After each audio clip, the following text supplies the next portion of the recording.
Mesdames et messieurs, bonjour. Bonjour chers téléspectateurs, bonjour chers élèves, bonjour chers publics. Nous sommes là au domicile de monsieur Père Kwetsa, l'un des plus illustres professeurs d'histoire-géographie ECM du Cameroun. Papa Kwetsa, bonjour. Bonjour et soyez les bienvenus à mon domicile. Merci Papa Kwetsa.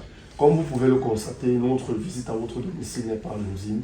Effectivement, nous sommes à l'approche des examens et vous savez les difficultés que nos jeunes frères ont souvent à la veille des examens. Et naturellement, nous aimerons faire une sorte de contenu éducatif. Je suis disposé à vous accompagner dans la mission qui est la vôtre dans le cadre de la préparation de nos candidats aux examens officiels. Alors, sans plus tarder, si vous le permettez naturellement, Père Kwetsa, nous allons entrer dans le vif du sujet. On note là que l'articulation du programme d'histoire-géographie terminale s'intitule de la Deuxième Guerre mondiale à nos jours. Le module 1 porte sur le monde en pleine mutation. Le module 2 porte sur les révolutions scientifiques et techniques des 20e et 21e siècles. Le module 3 porte sur le Cameroun de la tutelle à nos jours. Naturellement, dans ces trois modules, il y a des sous-thèmes. Et sans plus tarder, nous allons entrer dans le vif du sujet. Nous allons entamer le thème, le module qui porte sur la guerre mondiale. Alors, Papa Kwetsa, parlant de la guerre mondiale, quelles ont été les origines de cette guerre, s'il faut parler ainsi, les origines de la guerre mondiale? Oui, avant de répondre à cette question, je voudrais vous remercier sincèrement de cette visite que vous avez effectuée à mon domicile en ce jour pour que nous puissions essayer de mieux comprendre le programme d'histoire de classe terminale A, C et D. Quant à ce qui concerne les origines de la Deuxième Guerre mondiale, elles remontent dès la fin de la Première Guerre mondiale.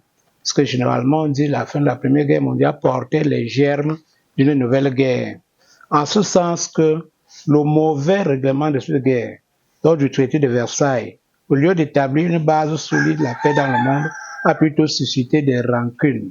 Avec, par exemple, la Russie n'était pas résilient à la perte des États baltes, comme la Lituanie, l'Estonie et la Lettonie. En plus, l'Italie n'était pas résignée à la perte des terres irrédentes.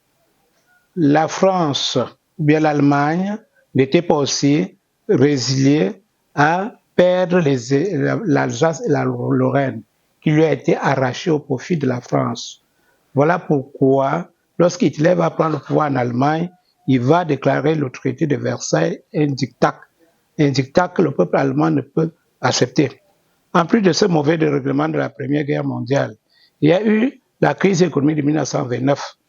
La crise économique de 1929 qui a affaibli les démocraties qui étaient chargées d'implémenter le traité de Versailles et a favorisé la montée des dictatures comme celle de Mussolini en Italie et celle d'Adolf Hitler en Allemagne. Loin de ces deux causes, nous pourrons aussi parler des agressions qui ont été perpétrées par les fascistes qui vont se regrouper dans un axe, dans une alliance appelée axe Rome-Berlin-Tokyo. Le fameux axe du mal. Oui, Okay. Qui regroupait l'Allemagne, l'Italie et le Japon. Et dans le cadre de cette alliance, les États fascistes vont entreprendre de détruire les clauses du traité de Versailles. C'est ainsi que les Allemands vont entreprendre des agressions contre leurs voisins. Par exemple, la réalisation de l'Anschluss, cette union qui existait entre l'Allemagne et l'Autriche qui avait été interdite. Il y a aussi l'affaire de la Tchécoslovaquie où les Allemands vont pénétrer en Tchécoslovaquie sous prétexte de protéger le Sud-Est qui était persécuté, disait-il, par les Tchèques. Et la guerre va se déclencher avec la crise polonaise sous prétexte de supprimer le corridor de Danzig qui reliait la Pologne à la mer du Nord. Les Allemands vont agresser la Pologne. Et il faut bien qu'on comprenne que cette agression de l'Allemagne sur la Pologne vient du fait que l'Allemagne a signé un traité de non-agression avec l'Union soviétique. Et dans ce traité de non-agression, il y avait un protocole secret qui disait que lorsque l'Allemagne va envahir la Pologne à l'ouest, l'Union soviétique attaquera à l'est et les deux vont se partager la Pologne. La Deuxième Guerre mondiale qui commence au 1er septembre 1939 et qui s'achève en avril 1945 et plus principalement le 2 avril 1945 avec la capitulation japonaise a laissé le monde dans un désastre total. Les conséquences ont été multiples. Au plan humain ou social, les pertes ont été énormes. Entre 50 et 60 millions de morts. Et le pays le plus touché a été l'URSS, qui a perdu entre 22 et 25 millions d'hommes du fait de la pratique de la tactique de la terre brûlée. Et les pertes humaines ont aussi été massives du fait de l'Holocauste perpétré en Allemagne, c'est-à-dire le génocide juif, ce fameux génocide qui a été juif. organisé par Adolf Hitler. La Shoah, on commémore même d'ailleurs ça en Israël. Voilà. Et voilà pourquoi aujourd'hui, le peuple juif est victime de nombreuses exactions qui sont nées de cette politique qui a été mise en place, cette politique de discrimination raciale mise en place par Adolf Hitler, qui, dit-on, était fils d'un juif. Et les déplacements ont été énormes. De nombreuses familles ont été déplacées en Europe. Les camps de concentration et tout. Oui, quand on parle de camps de concentration, ça c'est une page triste de l'histoire de l'humanité. On ne parle même pas seulement des camps de concentration, mais des camps d'extermination. Donc les plus célèbres ont été les camps de Auschwitz, de Dachau, de Braunau, de Treblinka, où des Juifs ont été massacrés par milliers. On parle de la solution finale. Et en plus de ces conséquences humaines et sociales, nous pouvons aussi évoquer les conséquences politiques. Cette Deuxième Guerre mondiale apporte de nombreux changements au plan politique dans le monde. Elle marque la chute ou bien le déclin de l'Europe et l'émergence de deux superpuissances qui dominent le monde, les États-Unis et l'URSS. Et nous avons également pour les pays du tiers-monde qui étaient colonisés l'éveil du nationalisme. C'est-à-dire que c'est le point de départ de lutte pour l'indépendance dans les pays d'Afrique. Donc cette guerre a eu cet aspect-là comme aspect positif pour l'Afrique. Les Africains au cours de cette guerre ont réalisé que l'homme blanc n'était pas ce supérieur qu'ils avaient longtemps cru. Ils ont compris que l'homme blanc était vulnérable. Ils ont compris qu'avec les armes, on peut obtenir son indépendance. Voilà pourquoi de retour dans leur territoire, ils vont porter les armes pour réclamer leur indépendance. Et cette guerre marque également la fin de la SDN et son remplacement par l'ONU. La fameuse Société des Nations. Oui, qui a failli à sa mission puisqu'elle n'a pas pu préserver la paix dans le monde. Il faut reconnaître que cette guerre n'était pas une guerre africaine. Mais l'Afrique a été contrainte dans la guerre à travers les puissances coloniales, les métropoles.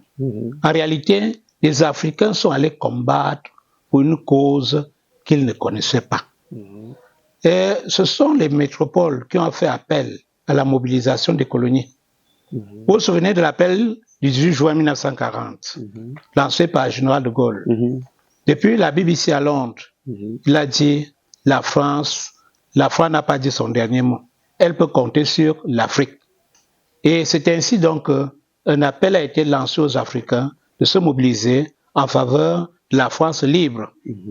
Et les Africains, s'étant mobilisés pour soutenir leur métropole, ont apporté une aide multiforme. Il y a eu des milliers de combattants recrutés en Afrique, dans tous les territoires africains, surtout en AEF, au Cameroun, à Madagascar, et dans les colonies anglaises, qui sont mobilisés pour aller combattre en Europe. Et cette mobilisation humaine a aussi été doublée par un apport matériel non négligeable. Les minerais africains ont servi dans la guerre. Par exemple, le caoutchouc exploité en Afrique a servi à la fabrication des bottes pour les soldats. Et les minerais, comme l'uranium exploité au Congo, c'est le minerai venu du Congo, République démocratique du Congo, qui a servi à la fabrication de la bombe atomique qui a été utilisée à Hiroshima. Les impôts collectés dans nos territoires, dans les colonies, ont servi à financer la guerre. L'agriculture africaine, à travers les produits alimentaires, a permis l'alimentation des soldats sur les différents fronts. Et les Africains, recrutés massivement, ont actuellement participé aux grands débarquements qui ont permis de libérer l'Europe. Je pense au débarquement en Sicile, débarquement en Provence, débarquement en Normandie. Ok, bon, on a brièvement brossé la Deuxième Guerre mondiale. On peut maintenant attaquer l'Europe à la fin de la guerre. Papa Kotsa, quelle a été l'influence de l'Europe à la fin de la guerre? Qui dit guerre dit début et forcément dit fin. Après la guerre, comment l'Europe a essayé de se reconstruire? Ou alors, quel a été son apport dans cette deuxième guerre mondiale, si je peux dire ça comme ça? Oui, parlons essentiellement de l'influence de la guerre sur l'Europe. La guerre a débuté en Europe. Ce qui veut dire que les opérations militaires, pour la plupart, étaient concentrées sur le continent européen, puisque c'est l'Allemagne qui engage la guerre et les activités sont concentrées sur l'Allemagne. Après les premières phases qui ont été réussies par les Allemands, par exemple l'occupation de l'Europe de l'Ouest, la pénétration en URSS, ce sont les autres pays européens par les soutiens extérieurs vont s'organiser afin de mener des contre-offensives et d'acculer l'Allemagne à la défaite. À la fin de la Deuxième Guerre mondiale, l'Europe sort de la guerre économiquement ruinée. Et économiquement ruinée, elle est incapable de se reconstruire seule faute de moyens.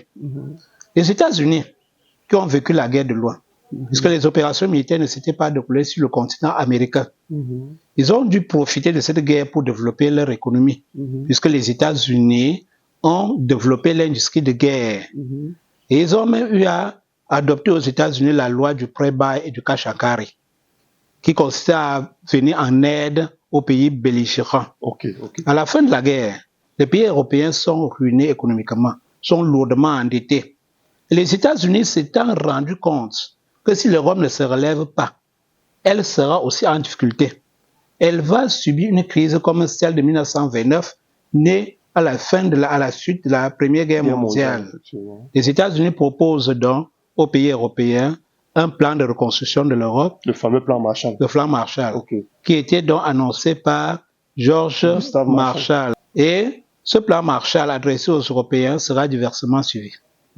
Les pays de l'Europe de l'Ouest vont accepter le plan Marshall. Et l'URSS va rejeter ce plan qu'elle considère comme un moyen pour les États-Unis d'établir le capitalisme en Europe.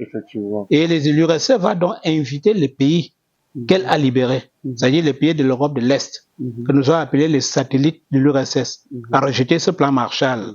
Et voilà donc politiquement l'Europe qui est divisée en deux camps.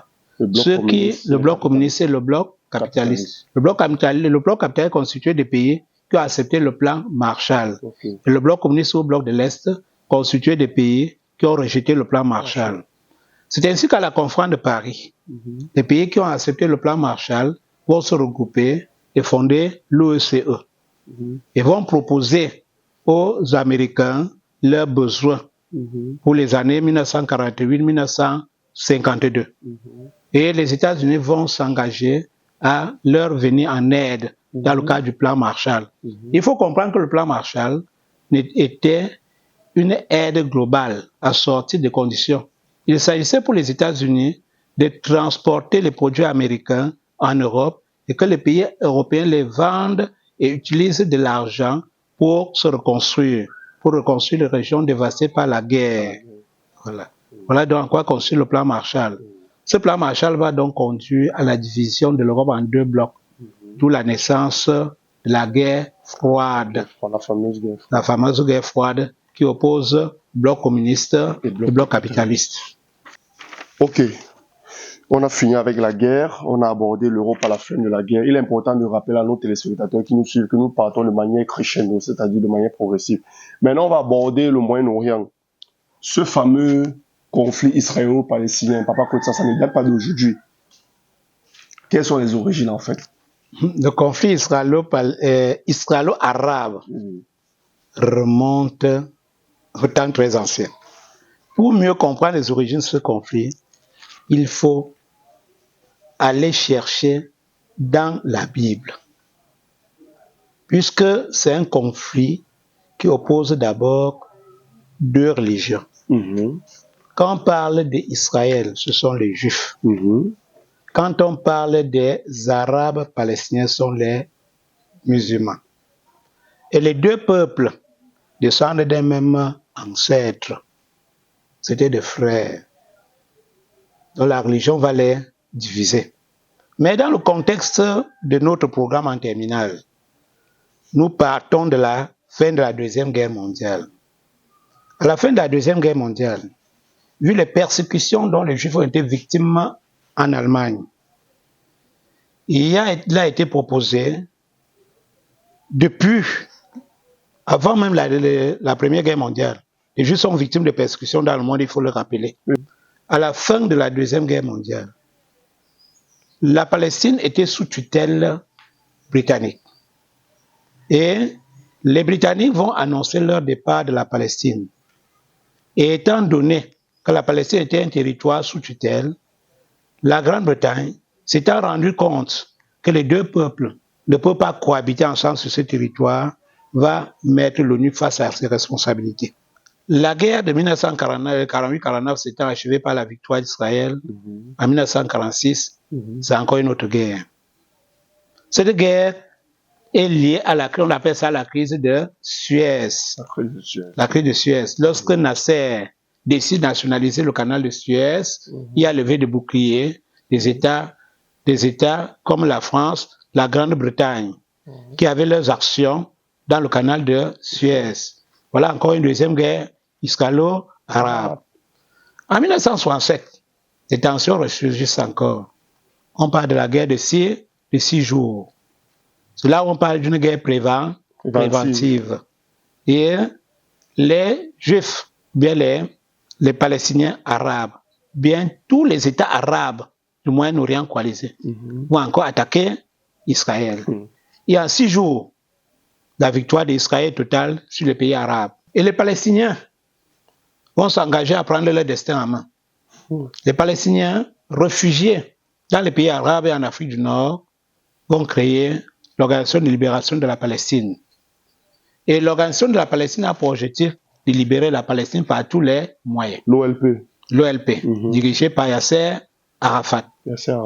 Voilà. Ils vont entreprendre des actions terroristes contre l'État d'Israël. Et ces actions terroristes sont marquées par les prises d'otages, par les détournements d'avions. Les attentats et tout. Les attentats, tout cela. Les voitures piégées. Voilà, les voitures piégées, détournements d'avions. On se souvient de ce qui s'était passé lors des Jeux Olympiques de Munich, où les athlètes israéliens ont été pris en otage. Et cette guerre menée par les Palestiniens, n'aboutissant pas, ceux qui sont restés dans les territoires palestiniens, occupés par les Juifs. Pas quand vous entendez parler des territoires occupés, ce sont les territoires palestiniens qui sont occupés par les Juifs à la suite des guerres israélo-arabes, comme la Cisjordanie, comme Gaza, comme le plateau de Golan. Ceux qui sont restés dans les Palestiniens arabes, sont restés dans ces territoires, vont engager l'intifada, la guerre des pierres. Les Palestiniens répondent aux chars israéliens qui pénètrent dans leur territoire par les cocktails Molotov. Et c'est une manière pour les Palestiniens d'interpeller la communauté internationale par rapport aux désastres qui se jouent en Palestine. Et voilà, tout va se poursuivre par des crises sporadiques. Et vous avez suivi dernièrement les missiles tirés par le Hamas sur Israël qui ont déclenché une terrible guerre, des assassinats, on peut dire, en territoire palestinien. On parle de milliers de Palestiniens tués à Gaza et par les Juifs. Bon, Papa Kwetsa, naturellement, essayons un peu de revenir en Afrique, l'Afrique décolonisation et néocolonialisme. Quelles sont les mesures stratégiques pour sortir du néocolonialisme parlant? Il faut bien comprendre, lorsqu'on parle du néocolonialisme, ça veut dire une nouvelle forme de colonisation qui s'est établie en Afrique au lendemain des indépendances. Les indépendances à proclamer en Afrique n'ont été que théoriques, puisque les colons ont pris soin de mettre au pouvoir en Afrique ceux qui vont protéger leurs intérêts. Ils ont pris soin de créer des instruments du néocolonialisme pour continuer à perpétuer le colonialisme en Afrique. Nous prenons par exemple la francophonie, qui est un instrument aux mains de la France pour continuer à exercer son influence dans ses colonies. Nous avons également le Commonwealth pour la Grande-Bretagne. Et dans le cas de ce néocolonialisme, les économies africaines sont entièrement dominées par les capitaux venant des métropoles. Et nous nous souvenons, par exemple, des accords de coopération signés à la veille des indépendances, comme les 11 accords de coopération signés avec la France, qui consistaient à maintenir les pays africains sous le joug de la colonisation. Donc, quand on parle du néocolonialisme aujourd'hui, ça veut dire que les indépendances ont été proclamées, mais elles n'ont pas été totales. L'Afrique reste sous l'influence politique, économique des grandes puissances. Peut-on parler de séquelles du néocolonialisme jusqu'à l'heure actuelle, selon vous? Oui, nous vivons les séquelles du néocolonialisme tous les jours. Nous les vivons au quotidien. Les entreprises européennes qui dominent nos économies, qui exploitent nos richesses au profit de l'Occident. Tout ce qu'on fait en Afrique, ce sont des capitaux étrangers. Les investissements génèrent des revenus qui sont retournés en Occident, laissant l'Afrique dans la situation de quasi-pauvreté. Et nous allons voir même dans notre système éducatif, les programmes nous sont imposés par l'Occident. Les programmes élaborés dans le système francophone au Cameroun sont des programmes venus de la France. Et à une époque où on parlait comment est-ce qu'on peut dire cela? C'est-à-dire les décisions prises en Afrique étaient prises à Paris. C'est le Quai d'Orsay. Puisque nous avons vu, quand on parlait de la France-Afrique, les ministres français de coopération qui faisaient le tour de l'Afrique remontaient à Paris. Et c'est là où les décisions étaient prises en Afrique. Donc ceux qui dirigeaient les Africains n'étaient que des marionnettes, ne sont même que des marionnettes au service de l'Occident.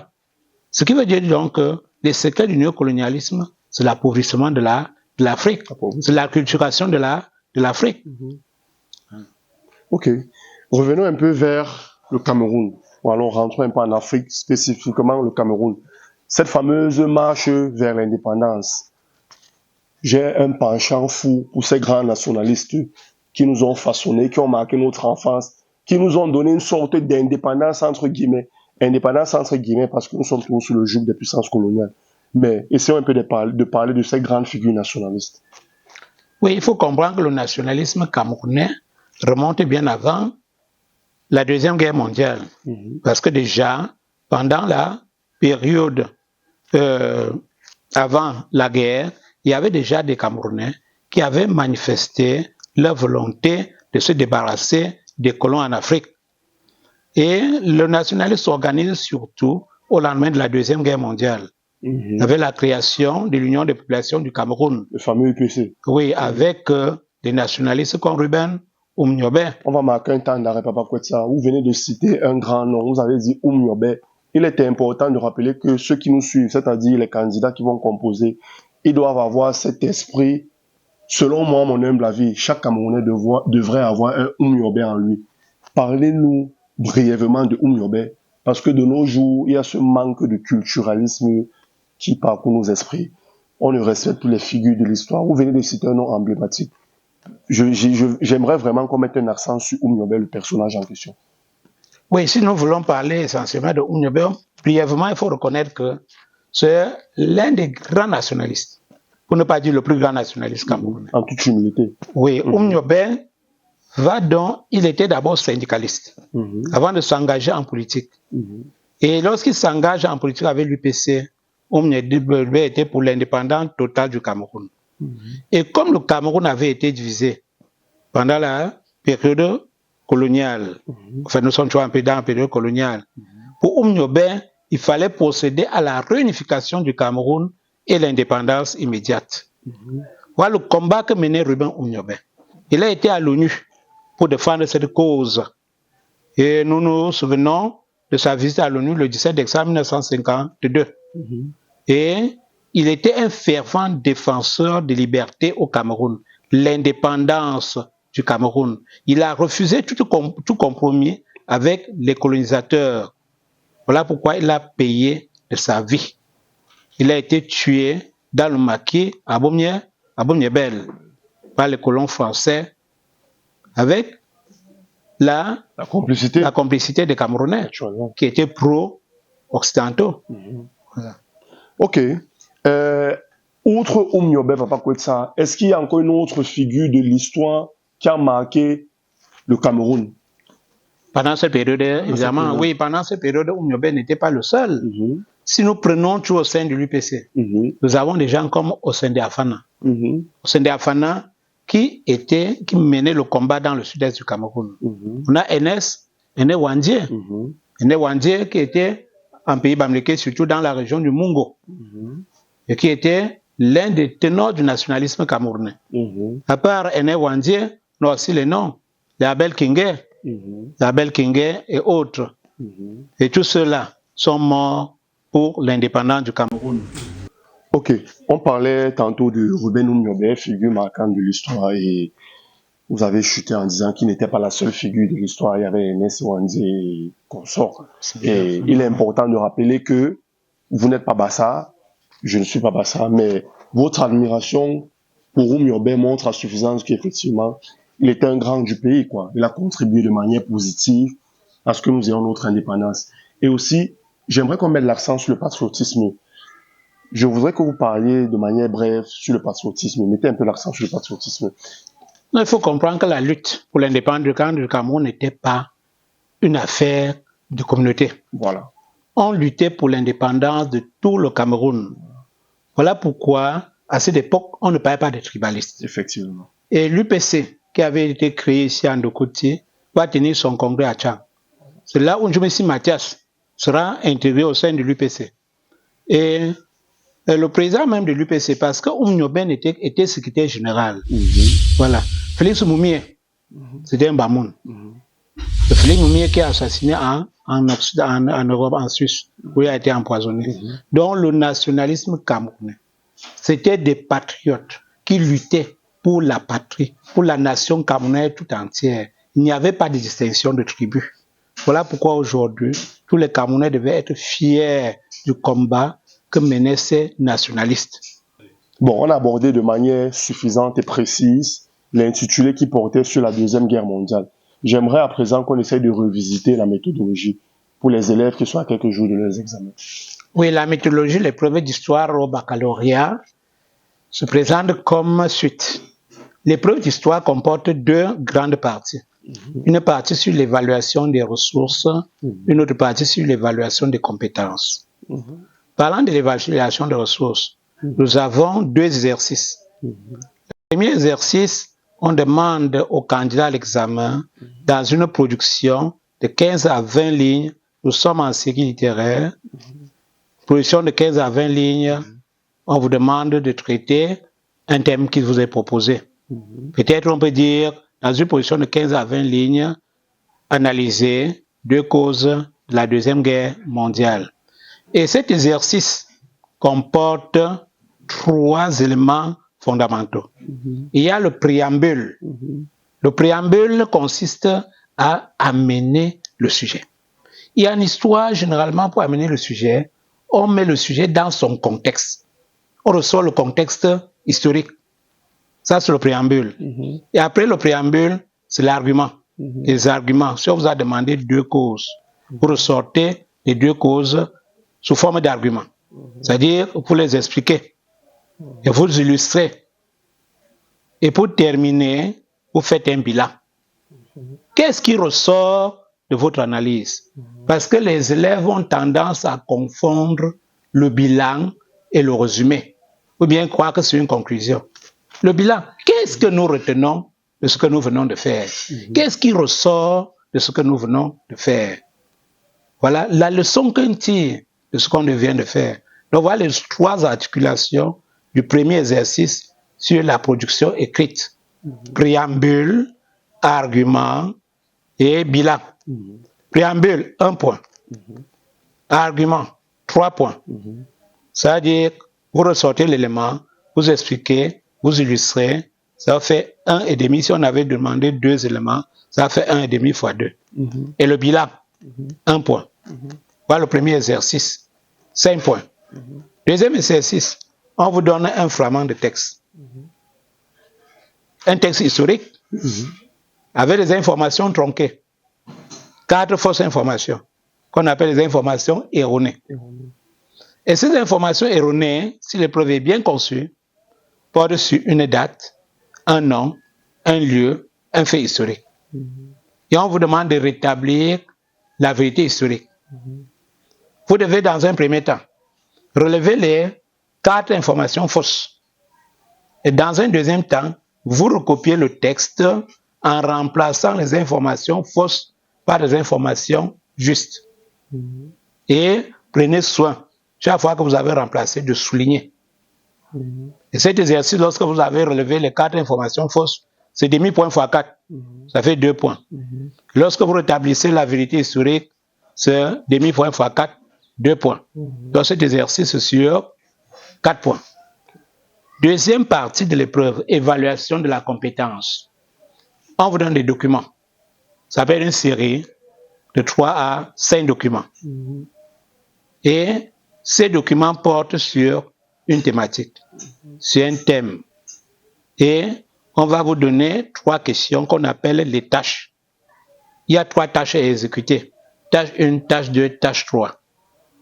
Et pour chaque tâche, vous avez 3 éléments. On va vous dire la pertinence. Le correcteur va mettre C1.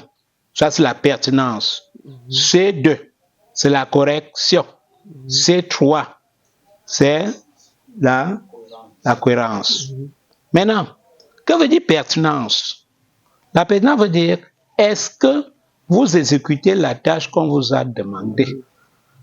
On vous a dit 2 causes de la guerre, la Première Guerre mondiale. Est-ce que vous êtes en train de relever 2 causes de la guerre? Si on a dit 2, est-ce que vous avez donné 2? Si vous avez donné 1, vous n'êtes pas pertinent. Si vous avez donné 3, vous n'êtes pas pertinent. Maintenant, c'est 2, la correction. Est-ce que les causes-là, les éléments que vous avez donnés sont justes? Est-ce que ces éléments sont justes? Si c'est juste, vous avez 1 point. Donc la pertinence, 1 point. La correction, 1 point. Maintenant, c'est 3, cohérence. Est-ce que votre réponse a un préambule? Est-ce que vous avez amené la réponse? Maintenant, est-ce qu'il y a des connecteurs dans le traitement de cette tâche?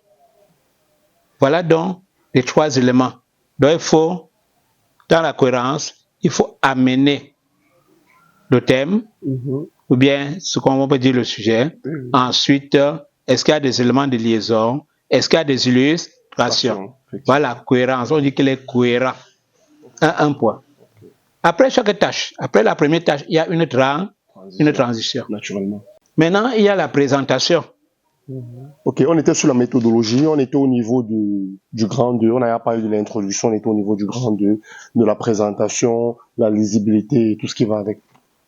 Oui, ça c'est le canevas de l'épreuve au baccalauréat. Pour rappeler, disons, l'épreuve comporte 2 grandes parties.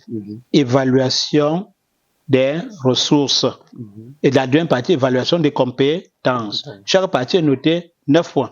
Et les 2 parties sont indépendantes. Voilà.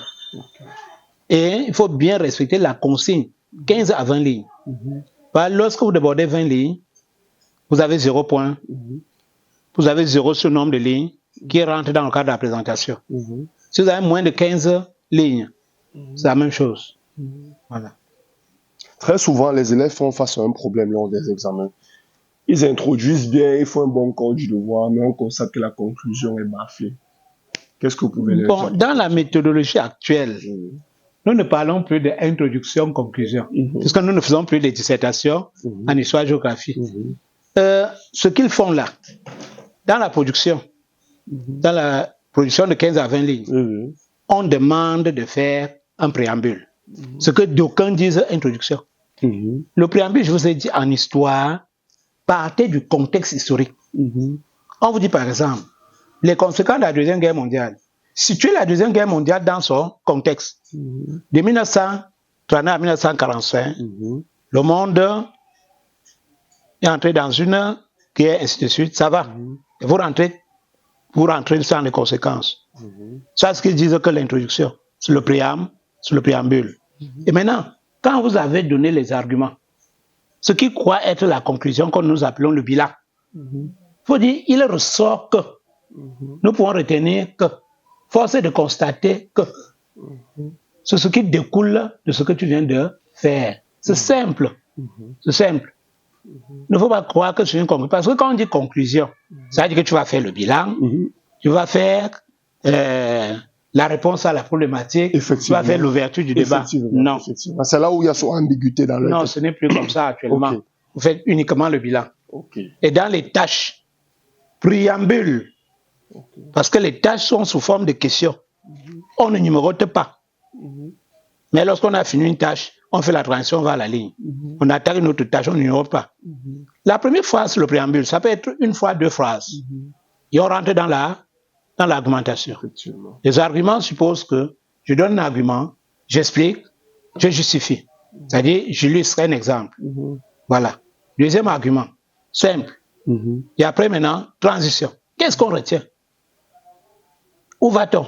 Donc, je fais une transition qui m'amène à faire le bilan de ce que je viens de dire et qui m'envoie à ce qui va suivre de phase de transition. Généralement, nos élèves procèdent d'une manière où ils font le bilan en une phrase, ils posent une question pour annoncer la partie qui suit. C'est une bonne méthode. Mais il faut savoir donc maintenant faire le bilan. Pour ceux qui sont un peu plus expérimentés, ils font une seule phrase qui relie les deux questions. Voilà. Et la troisième tâche n'est pas une conclusion. C'est une tâche indépendante. Donc, beaucoup arrivent à la troisième tâche, ils disent en définitive. Non. C'est une tâche indépendante qui appelle à la réflexion du candidat, qui lui demande le plus souvent de proposer des solutions au problème qui a été évoqué au sein des documents. Voilà. Ou bien d'apprécier ce qui a été dit dans les documents, bien par les tâches précédentes.